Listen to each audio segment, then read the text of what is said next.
Another important factor to consider is that issuing more stock means the ownership of the company is spread across a larger number of investors.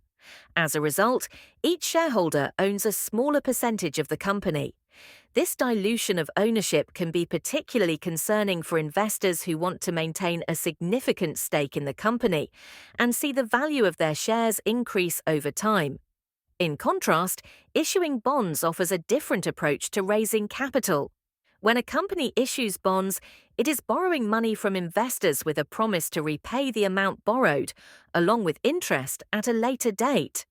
Bonds do not affect the ownership structure of the company, as the investors are not buying shares, but rather lending money. This means the company's existing shareholders do not experience dilution, and the earnings per share remain unaffected. Companies can continue to issue bonds as long as they are able to attract investors who are willing to lend money. The bondholders do not gain ownership in the company, and their involvement ends once the bond is repaid. This can make bonds an attractive option for companies that want to raise money without giving up ownership or diluting the value of existing shares.